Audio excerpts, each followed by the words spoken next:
I and the organization are proud to be here in Benton Harbor, along with the Climate Action Campaign, to highlight the city's and the surrounding communities' effort to restore and revitalize the local infrastructure and environmental areas to improve the quality of life for its residents.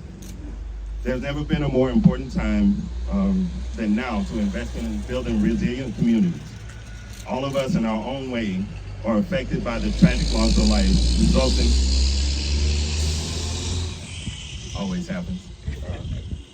resulting from the massive flooding in Texas. And not only are our hearts with these people in those communities, we're also wondering if it could happen to us in our communities and how to prevent it. Mayor Mohammed and other community leaders are taking action today and to become a climate resilient community. Benton Harbor's clean energy investment, climate resilience, environmental cleanup project show a path to becoming a more energy secure community and to mitigate the impacts of extreme weather. This community is blessed with a natural beauty by the lake and the surrounding waterways that feed into it. It tells a story of prosperity and harmony that brings people together to make the dreams come true. The leaders standing here are working together have worked together to secure a $20 million community change grant from the EPA. Part of it is going to renovate the Bobo Brazil Center, as you see behind us, and an additional pilot microgrid program for alternative energy, and is working the surrounding areas for a community-driven, the Ox Creek Corridor Restoration and Revitalization Project. Is now ready to take off. However, there is one obstacle. The federal government has promised the money, but they have not delivered it. Today we're here to hear the stories of the work of these projects, as I'm sweating all over you. That shows the hard work these folks are doing. I'm sweating on their behalf. This funding will eventually arrive, and these stories will highlight how the community has come together, everyone helping one another to benefit all. As the senior advisor for E.O.P.A, I'm humbled and honored to be here with such an outstanding leadership. Mayor Mohammed, Representative Andrews, and distinguished community leaders, you are truly inspiring. E.O.P.A urges the federal government to release the funds so that the brave and resilient and tireless efforts of the officials and members of this community are fulfilled through the promise of tomorrow, beginning today.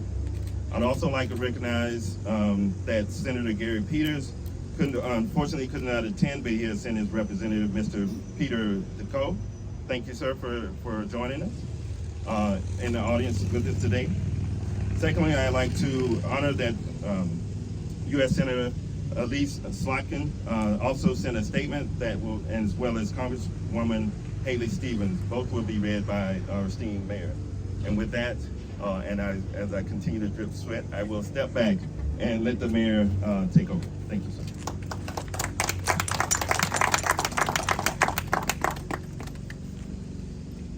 Well, first of all, I just want to thank everyone for your attendance today. It's so critically important that we come together and that we not only highlight the great work that's being done in Benton Harbor, but also illuminate the challenges that will take collective and collaborative efforts to overcome. But before I lean into my remarks, I would like to just read the statement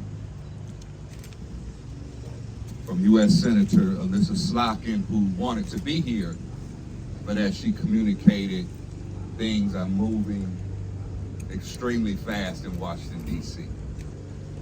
But she says Benton Harbor is an example of what it looks like when federal, state, and local leaders come together to deliver real results. And now more than ever, as leaders, we must keep our heads down, navigate the chaos in Washington, and work together for Michigan.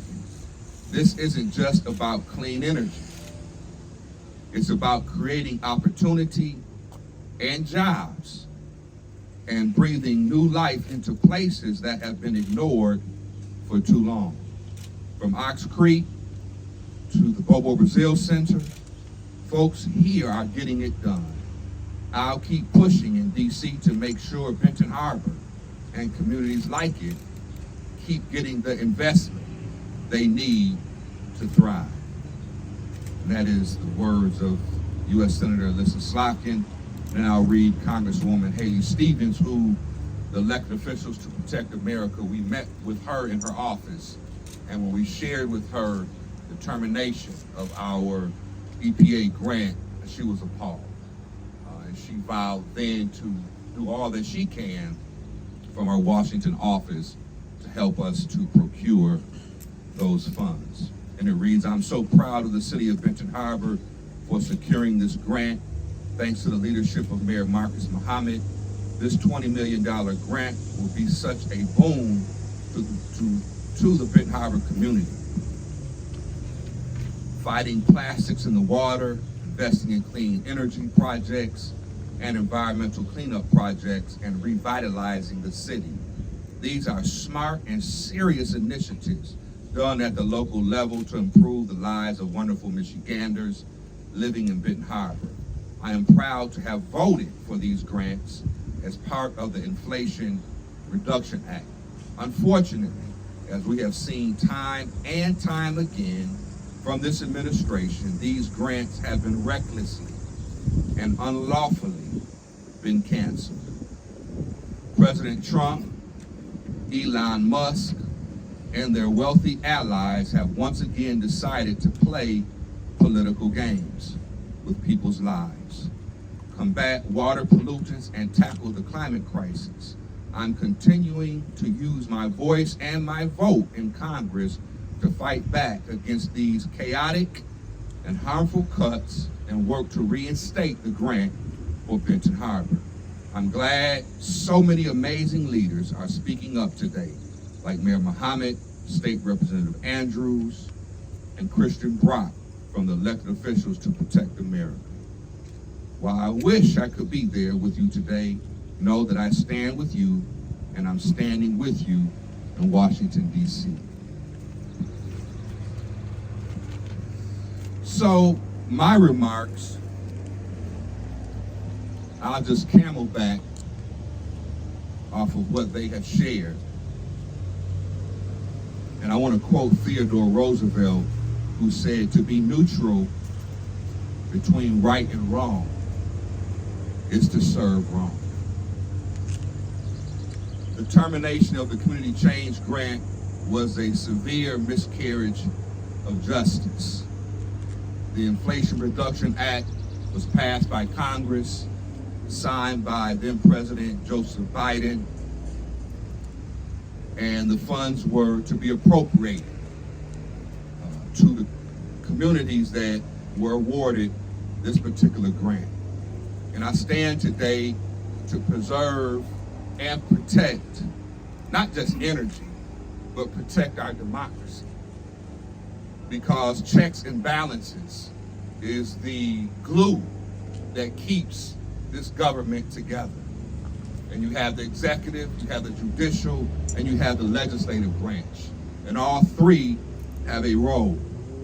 And as we look at the great splendor that we all saw throughout the country on July the 4th, 2025, we also should be reminded that we have a duty and that we have a responsibility beyond party, beyond politics, but focus on we the people.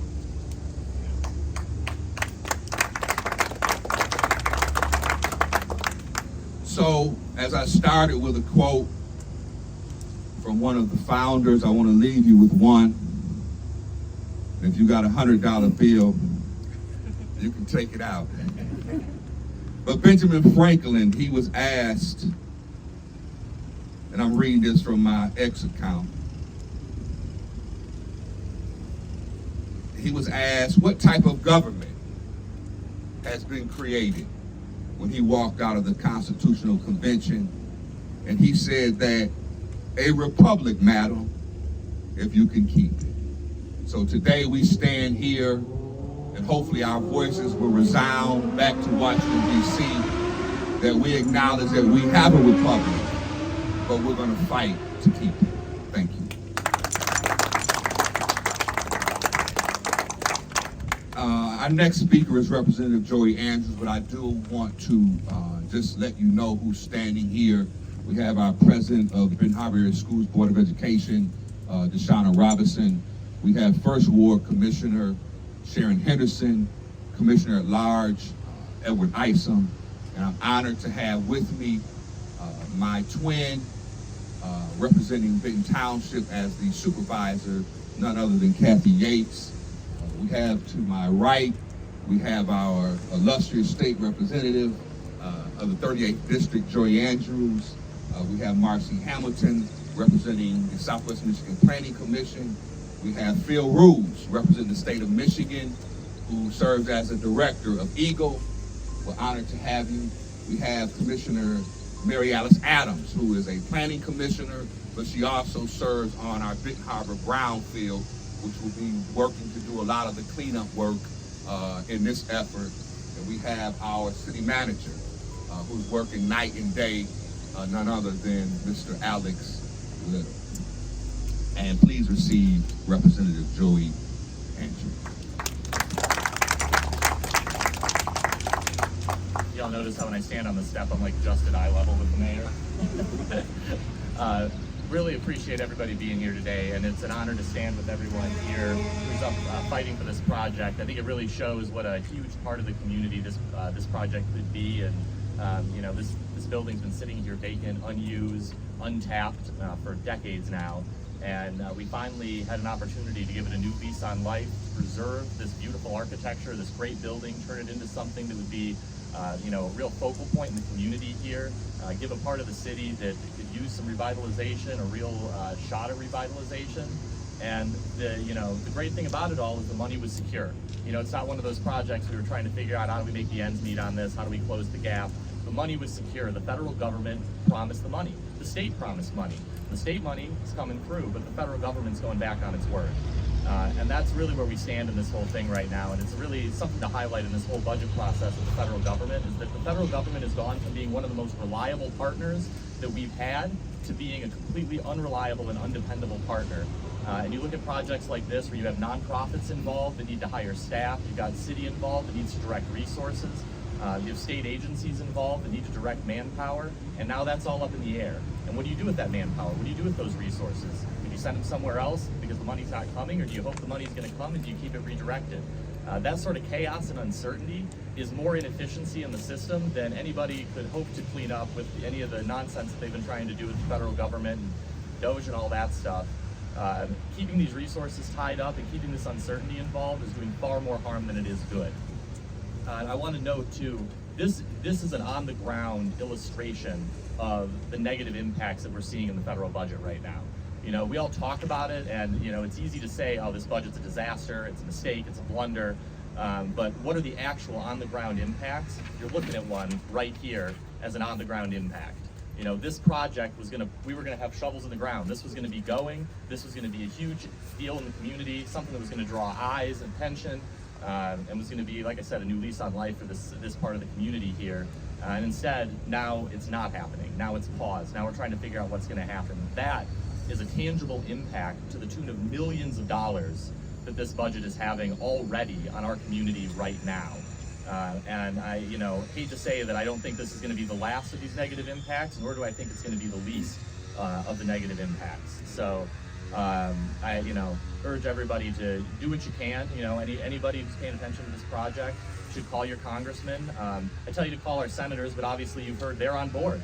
You know, they're fighting for this project right now. It's our congressmen, Heisinger and Wahlberg, that need to hear the call from you guys and from everybody in the community that projects like this need to move forward, because their job's to represent us here, not Donald Trump, not his billionaire friends. And you know, I think that the tax break that he's giving to all of these guys, all these CEOs, they could stand to pay a little bit more in taxes if it means that communities like ours can really benefit from this sort of thing and, you know, get the new lease on life that they need. But you know, I guess some people need like their 14th yacht or whatever it is, so that's where we are.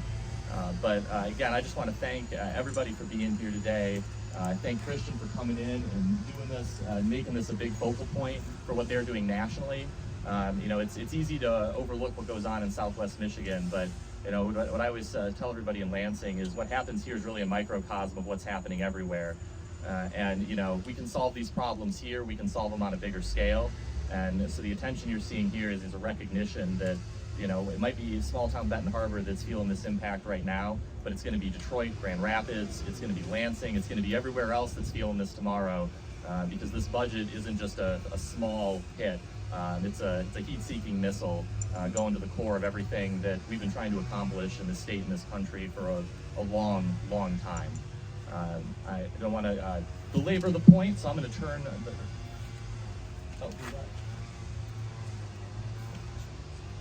sorry. Mayor asked that I recognize Carly Swanson, who's here from the governor's office, on behalf of our governor. So also a big deal to the governor that this project moved forward. She's obviously spent a lot of time and resources in Benton Harbor over her time in office, and this is another one of those projects. It means a lot to everybody. So I'm gonna hand off. Phil next. Phil Roos, the director of Eagle.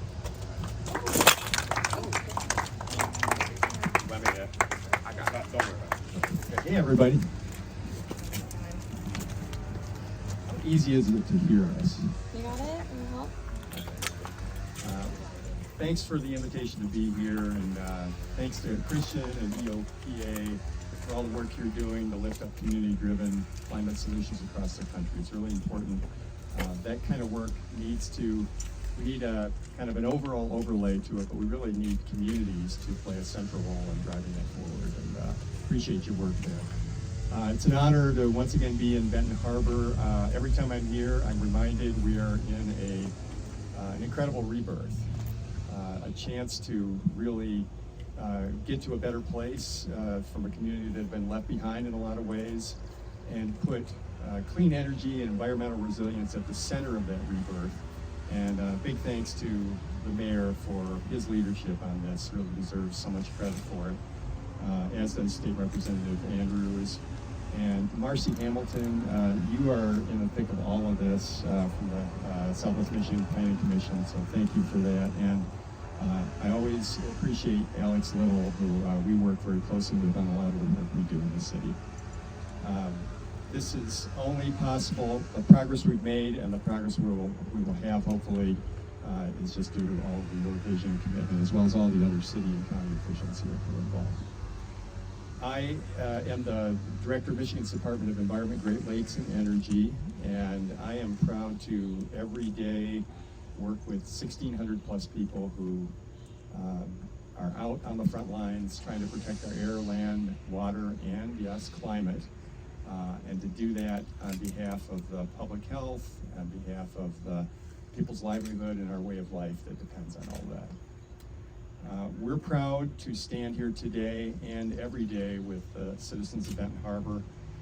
We've been fortunate to be involved in a number of transformative projects, and I just want to tick off a couple of them. I'm going to start with the replacement of the lead service lines due to Governor Whitmer's leadership, Mayor Mohammed's leadership, done in record time at no cost to the taxpayers of the city.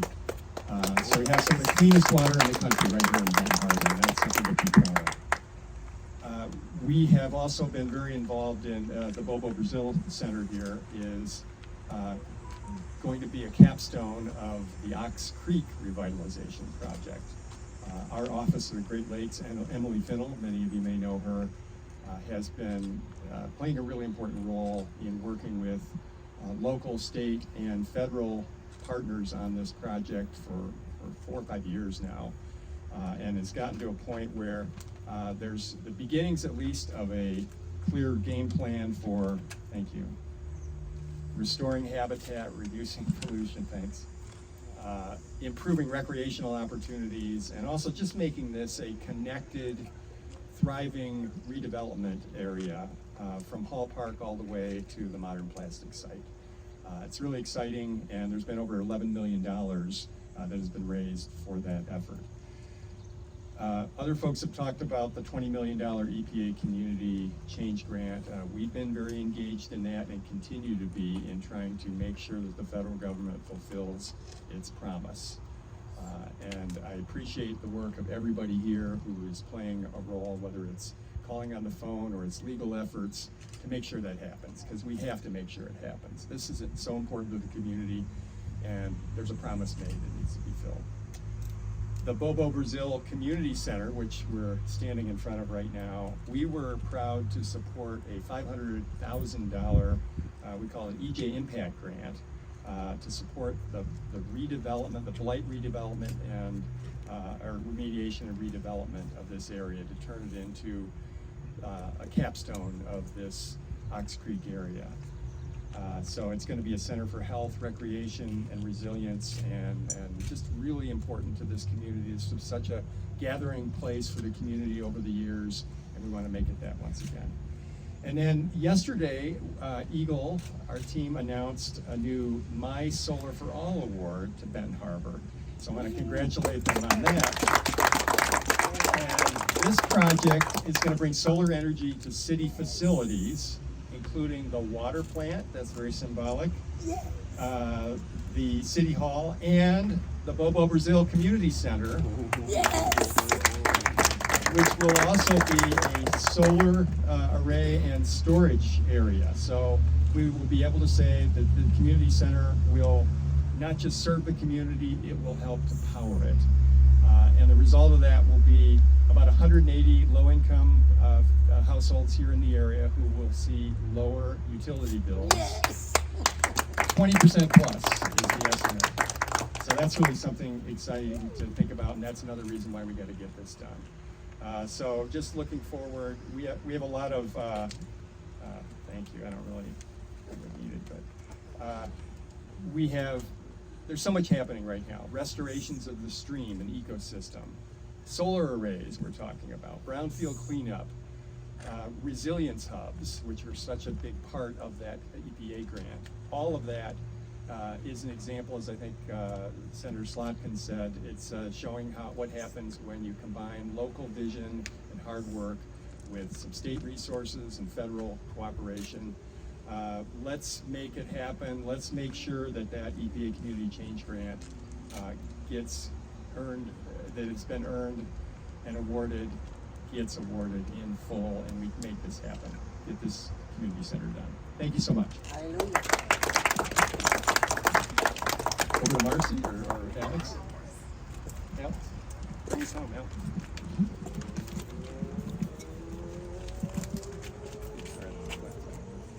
Good morning, everyone. I will try to be quick. I know it's warm out here. But we thank you very much for coming, and we thank all of you for the part that you play in helping us to get this project moving, keep it going. Ox Creek has been a long time part of the city's history.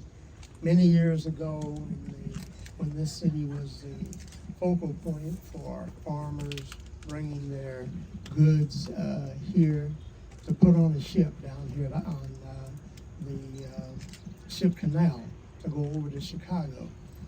They brought them in on their wagons pulled by oxen, and the oxen always, they brought them to Ox Creek to stop and water them, and that's how it came to be named Ox Creek.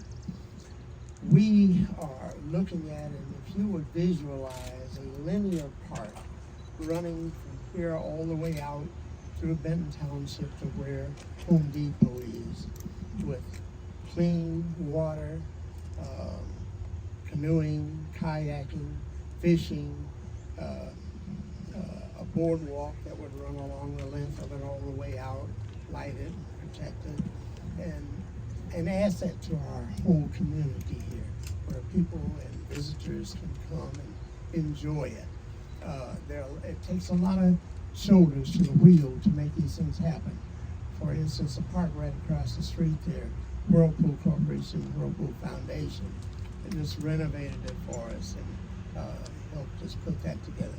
That connected with the Bobo Brazil Center here, the Hall Park right behind us, where you see construction work going on, where they're rebuilding the basketball court right now, and other improvements to be made. And the creek itself, which by fall there'll be cleanup work starting in the not too distant future on parking along the streets here and so forth. And it's a worthy project. It's going to benefit this community, and I think it's going to benefit the entire region. And again, we thank you very much for all that you do to help us to get that accomplished. And I'm going to keep it short.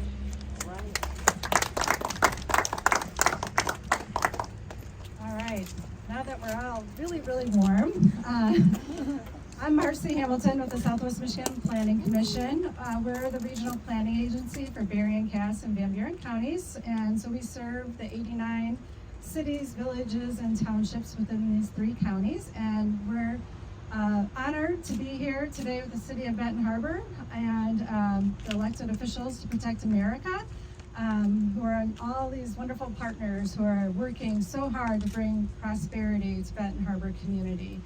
A lot's already been said. The cancellation of the EPA Community Change Grant, I took very personally because I helped to write that grant with the city of Benton Harbor as their partner. And I just want to give a shout out too to the other partners of the grant, the Benton Harbor Community Development Corporation, Let Us Rest, Present Pillars, and the Workforce Development Institute are all partners in this grant with the city and us. And we had some amazing things planned with this money. Luckily for us, the state and Eagle are stepping up to help bring resources to this while we're trying to fight to get this money back for the community to do these great projects. I can't thank Eagle enough. Director Ruse and his staff have been amazing.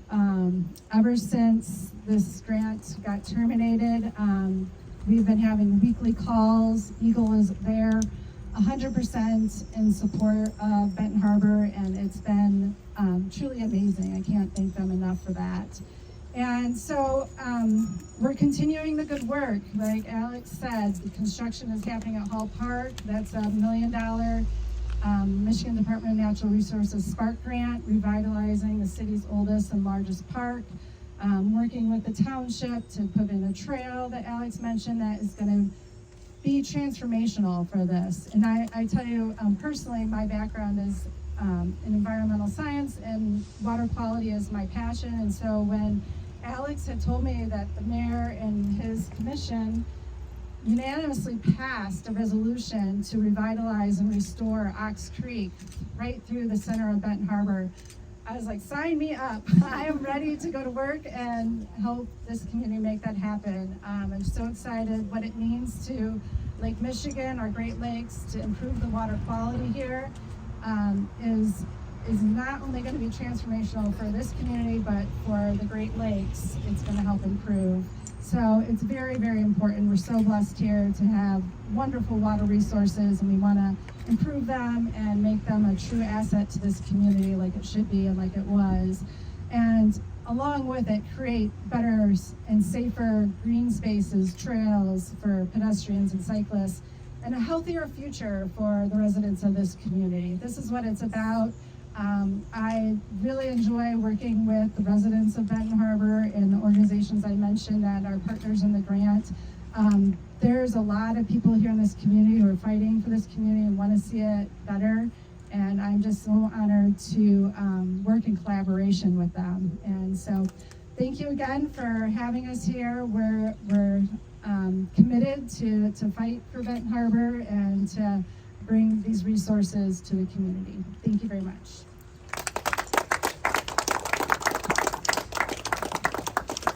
I would be remiss if I did not invite and ask our supervisor, Kathy Yates of Benton Township, who oversees the largest in terms of square miles township in the state of Michigan. Would you please?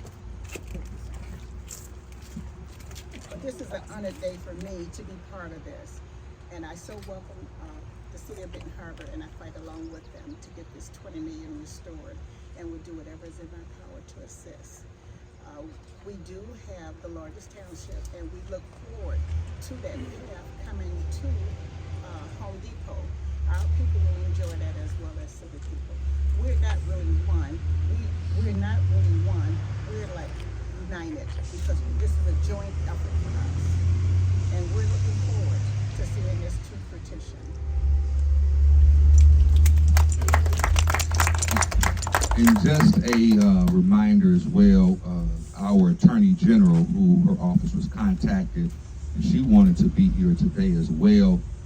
She was unable. She had a hard appointment that she had to attend. But I do just want to give you an update from her office. It says here in their brief,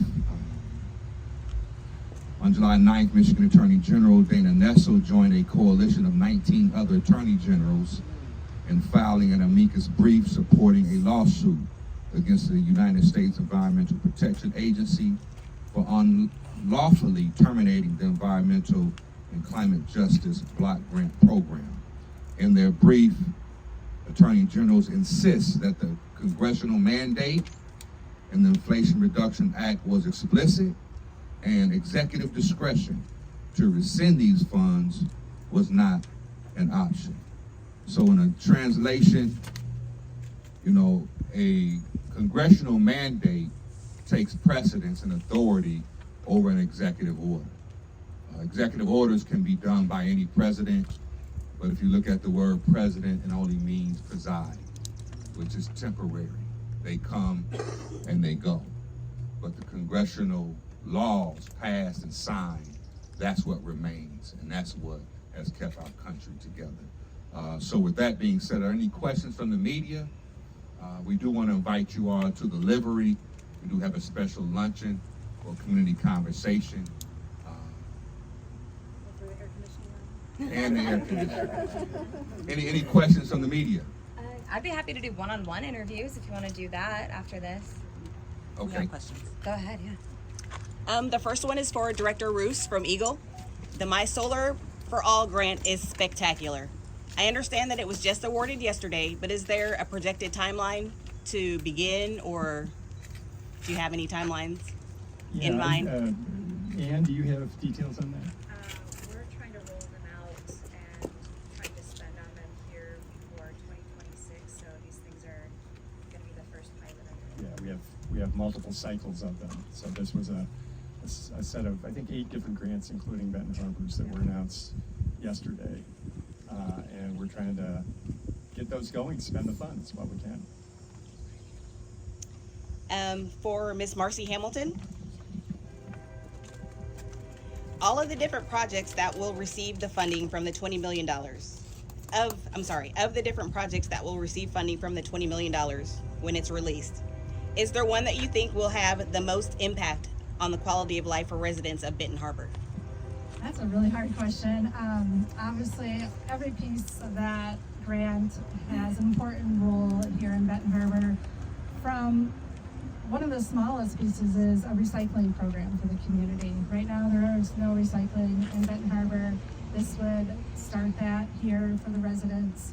So something as simple as that may seem very simple to people, but it's a big deal for the community. All the way to the biggest piece of it, which is the microgrid that was mentioned, and lowering folks' energy bills, bringing renewable energy to this community to benefit not only the city buildings, but also the residences. This grant was written with a focus to benefit the residents of Benton Harbor. And so having those energy efficiency upgrades made to public buildings and to our residents here would be transformational for this community. So, and the other big piece I want to mention of that is the workforce development piece. There was skilled job training planned with those funds to help build up this community and get people into the workforce and well-paying jobs that support a clean environment. So it all focuses on improving the lives of the residents, cleaner air, cleaner water, and a healthier future for Benton Harbor. Next question is for City Manager Alex Little. Yes, ma'am. The contaminants seeped into the river and the riverbed. How has this affected the larger community? Well, most of those contaminants are being removed. Eagle has had a treatment facility for several years, just downstream here from where the old Harbour plating facility used to be.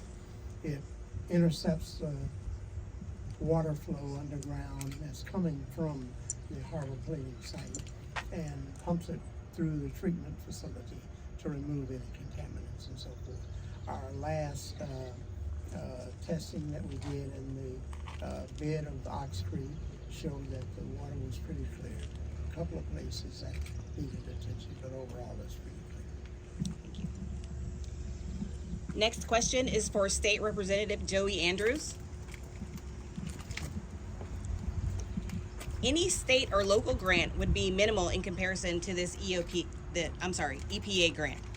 Are those state and local grant funds in some ways kickstarters to help get bigger grants? We always as a state look to draw down federal funds. So of course, when you have a large EPA grant program, our goal is to put state dollars up to make it more attractive for the federal government to spend those dollars here. For what it's worth, Michigan does a very good job at that. We're one of the top states in the country for drawing in federal matches. Something like 50% of our budget as a state is partially federally funded because we do such a good job of drawing those grants in. So while the dollar amount that the state puts up often is small compared to what the feds are putting up, that state buy-in goes a long way to draw those dollars in. And the state dollars for a project like, I mean, we're committed to this project as a state. And obviously the governor's office is very committed. Bill Roos being here, I think, demonstrates that as well. So even though the bulk of the project was looking at federal dollars, as a state, we're still committed to doing what we can to bring this project forward in whatever form we can. But it's just worth remembering that, we put these dollars up to be, good faith partners with the federal government to pull this money in. And this is money that's been promised that's now being, some would say, the Attorney General would certainly say, illegally revoked after it's been promised and committed.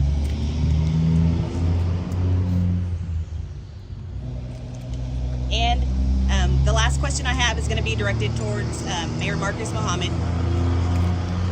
Take your time so that truck can get by. Sound of the sound of the man working on the train. So I actually have several questions for you, sir. What does this grant represent for the future of Benton Harbor? Well, I think it just serves as a sign of the overall remake,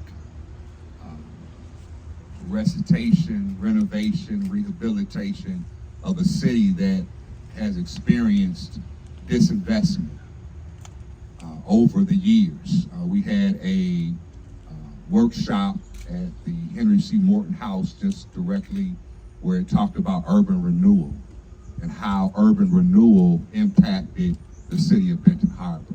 In 1989, Money Magazine said Benton Harbor was the worst place to live in the United States of America. In 1993, which was my senior year in high school, it was the murder capital. So where we sit and stand in 2025, it just reflects the great progress that has been made, but this building behind us also reflects how far we need to go. And you led right into my next question. Looking to the future, what kinds of events are expected to be held in the Bobo Brazil Center behind you? So